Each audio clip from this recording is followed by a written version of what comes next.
Fala pessoal, mais um Tô Bem na Cozinha começando, eu sou o Luiz e aqui você aprende as melhores receitas sem erro e sem enrolação.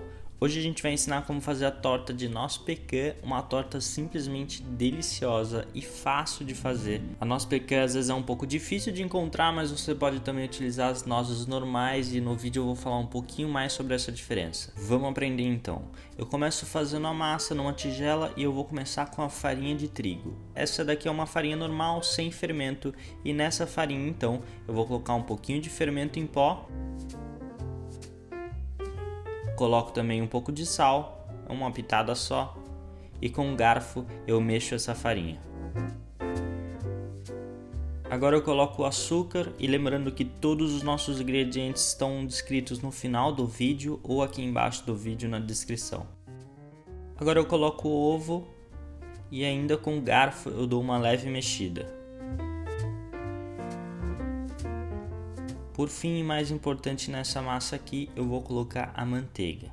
A manteiga tem que ser fria, eu acabei de tirar ela da geladeira. E mais importante também, ela precisa estar cortada em pedacinhos. Então é só você pegar a manteiga e cortar em cubos. Você precisa que esteja em cubos porque essa manteiga ela tá dura e ela não vai derreter na sua massa. Eu quero que ela fique o mais distribuída possível na sua massa. Daqui a pouco você vai entender melhor. Eu começo misturando um pouco com a mão. Então com um garfo eu começo a quebrar essa manteiga para ela ficar em pedacinhos menores. Essa massa aqui vai ficar bem quebradiça e amanteigada. Você não quer que essa manteiga derreta, você quer que a manteiga seja distribuída por toda a massa. Essa massa geralmente é feita no processador, mas aqui eu quis facilitar um pouco e o resultado é praticamente o mesmo. Quando você sentir que a manteiga está bem esfarelada por toda a massa, você volta a trabalhar com a mão já apertando mais a massa. Não precisa sovar, você não vai trabalhar ela, mas você vai começar a dar forma, a grudar ela aos poucos. No final você quer essa bola aqui de massa, como eu disse, ela é bem quebradiça, é assim mesmo. Agora eu coloco a massa num filme plástico e eu levo para a geladeira por 30 minutos para ela voltar a ficar fria e para o glúten desenvolver um pouco.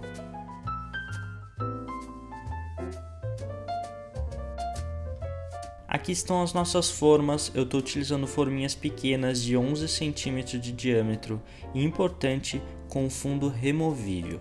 Você pode utilizar uma forma grande, inteira de fundo removível, aquelas de 22 centímetros, ou até mesmo formas de vidro, aquelas baixinhas de torta. Eu só não recomendo aqui que você utilize a forma de metal sem o fundo removível. Eu levo as minhas formas para uma forma maior, assim eu não corro risco de vazar no meu forno. E passados 30 minutos eu pego a minha massa de volta da geladeira e eu vou cortar em 4. Cada parte dessa daqui vai para uma forminha, se você estiver utilizando uma forma grande é só trabalhar ela inteira. Agora eu vou formar um disco com essa massa, amassando com a mão mesmo, e esse disco eu vou abrir em cada uma das minhas formas, assim mesmo como você está vendo, apertando embaixo e contra as laterais. As minhas formas aqui são antiaderente e além disso essa massa é bem amanteigada, então ela não vai grudar. Se você utilizar uma forma que não seja antiaderente e você acha que pode grudar, é só untar com um pouquinho de manteiga. Nas beiradas eu vou cortando o excesso de massa com o dedo mesmo para ela ficar na altura certinha da forma.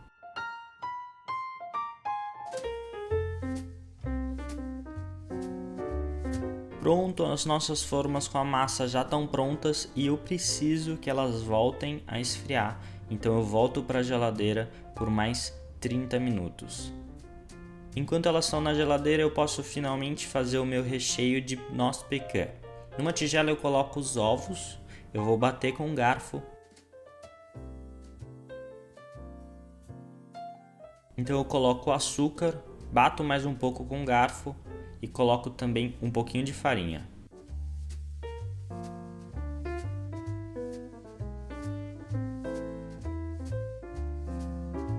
Coloco então a manteiga derretida, é só colocar numa tigela e derreter um pouco no micro-ondas. E cuidado aqui para ela não estar muito quente, é só derreter e deixar voltar um pouco para a temperatura ambiente antes de voltar para cá.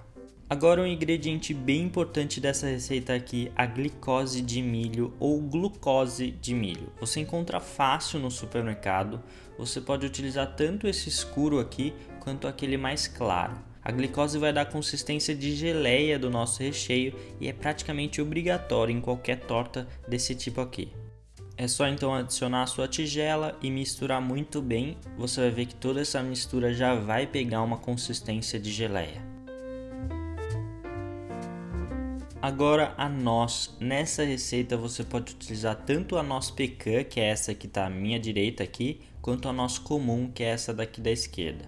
A noz comum é bem mais fácil de encontrar e também mais barata, então se você quiser utilizar ela você pode. A noz pecan é um pouquinho mais adocicada que a noz normal e ela amarra menos na boca. A noz comum tem um óleo que é meio ácido e ele quase que amarra na boca e a noz pecan não tem esse óleo. E uma dica aqui, se você utilizar noz comum, você pode torrar no forno por uns 10 minutos em fogo médio. Ela não precisa ficar escura, é só torrar um pouco mesmo, só para ela ficar mais seca e mais crocante. Bom, então aqui a gente está utilizando a noz pecan e é só cortar a noz com uma faca em pedaços menores. Como eu estou utilizando forminhas pequenas, eu vou cortar ela em pedaços menores ainda. Se você estiver utilizando uma forma grande para fazer essa torta, você pode deixar as nozes um pouquinho maiores, não precisa picar tanto. Pronto, é só adicionar na sua mistura. Você vai misturar muito bem com uma espátula. E para finalizar, eu coloco um pouquinho de extrato de baunilha. Pronto, o seu recheio já está pronto. Agora eu pego de novo as nossas formas que estavam na geladeira e com uma concha eu coloco o recheio dentro de cada uma delas. Você pode cobrir totalmente, claro, não deixando transbordar, mas também não precisa deixar muito espaço. A massa só vai crescer um pouquinho, então pode ser que seu recheio suba só um pouco, então não precisa deixar tanto espaço assim. Agora eu levo para o forno pré-aquecido a 180 graus por aproximadamente 30 a 40 minutos, até você ver que o seu recheio já está firme. Para saber é só dar uma chacoalhada e ver se o recheio ainda está mole ou se ele já está firme. As nossas tortas estão prontas, é só esperar esfriar um pouquinho, desenformar e elas ficam simplesmente deliciosas. Esse recheio aqui é muito bom e essa massinha manteigada também é muito boa. Você pode decorar de várias formas, pode colocar caramelo por cima, açúcar de confeiteiro ou até mesmo servir com sorvete quando ela estiver ainda um pouquinho quente. Eu espero que você tenha gostado do episódio de hoje. Se você gostou, curta o vídeo e se você quer ver os próximos episódios, é só se inscrever no canal. E até a próxima!